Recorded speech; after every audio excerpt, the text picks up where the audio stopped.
Hello everyone, welcome back to Art a la Carte, and in this video I'm going to try to answer some of the questions I get on inking in my drawings. So these are just a few of the different types of pens that I use, and I want to go over which ones I enjoy, which ones I like, kind of what the differences are in them, pros and cons, and maybe which ones I would avoid. This pen here has been the brand I've used the longest as far as inking pens, which is a Sakura Micron, and for some reason I decided to decorate this one, so it's got some tape and some pretty little rhinestone jewels on it. I don't know why, I just felt like it. So I like this brand of pen. One, they come in a lot of different colors, but I generally choose the black. They are also a permanent Indian ink, which isn't going to run or bleed if you put any kind of water on them. And they also are fade resistant. Once you use them, after a while, they're not going to fade. For a long time, I used just Sharpies, but they do fade after time. So if you want something that has a little staying power, I would use the Sakura Micron. Another one of my favorites is made by Copic. It's the Copic Multiliner. This one here is actually refillable, so I can refill the ink to this, also change the nibs even.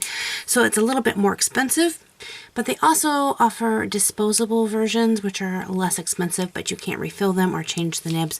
But I find they both work pretty well. So these are the brands I use the most for inking in. A couple other brands I've tried is this Nano Liner, which I'm not overly happy with. I don't know if it's just this one pen, but it just seems to not flow really well.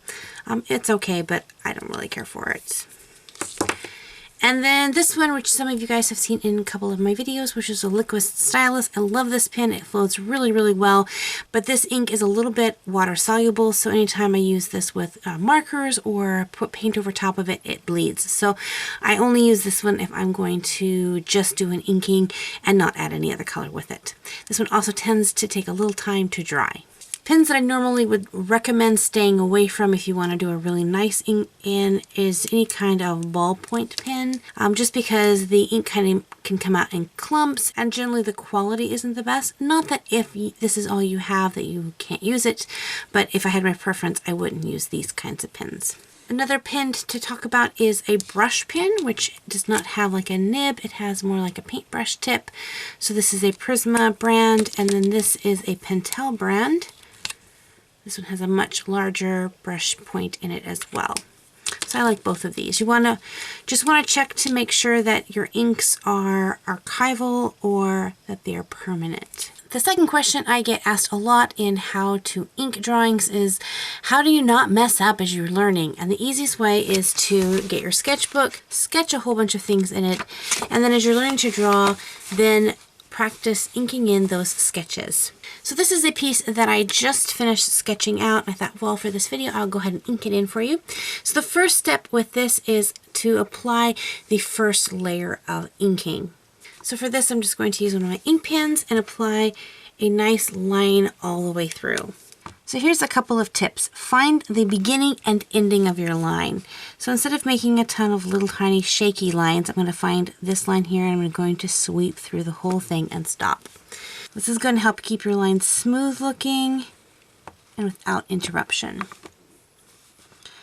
I also find if this is a detail piece or a little bit more challenging piece, sometimes it's really hard for me to talk and concentrate at the same time. So if you find you have that same problem, maybe find a nice quiet place that you can practice in your inking. Another trick is don't keep your pictures always just one way. Go ahead and rotate your paper however you need to be able to get the very best line.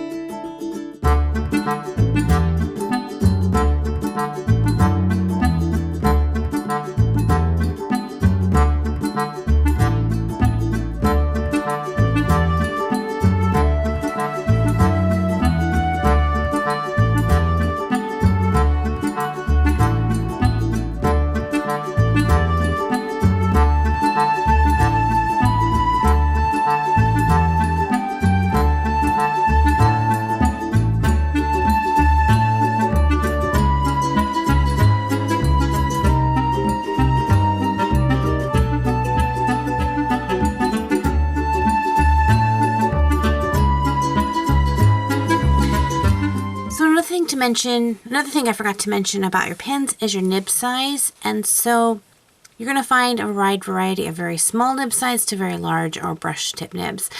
And just, it really is a personal artist preference to what size you use. I like the 0.3. I think that's a nice size nib for this kind of art.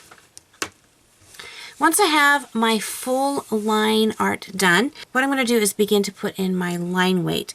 Now, some things to think about with line weight is where our shadow's going to be, where do you want things more emphasized, where do you want things brought forward or pushed back. And really, it's just going to take practice building up the skill through trial and error and figuring out what works best for you. Because every single drawing is going to be different. I can't say always do this line or always do that line. But what you can look for is places that are going to create a shadow, like underneath the chin here, and the cheek is going to have a shadow. Coming down here onto the belly is going to have a little bit of shadow. Those are some places I'm going to create some line work. Also, I want to bring this front paw out, so I might put a little bit of shadow here to bring this paw out from the back paw here.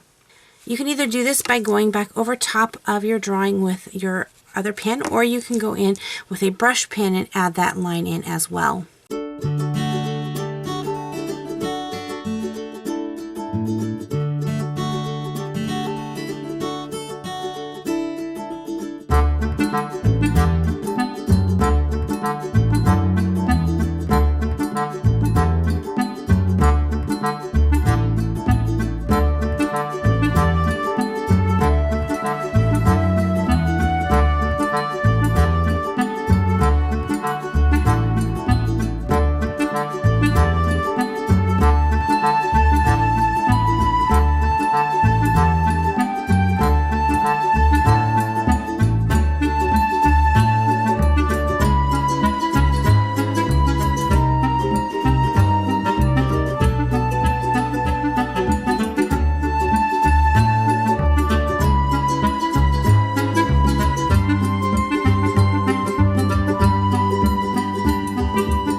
This is all about practice and taking your time. That's why it's really great to do this in an old sketchbook that you really don't care a lot about the sketches, because you may mess up, and that's okay, because messing up is part of learning. But don't give up, because then you're never going to learn.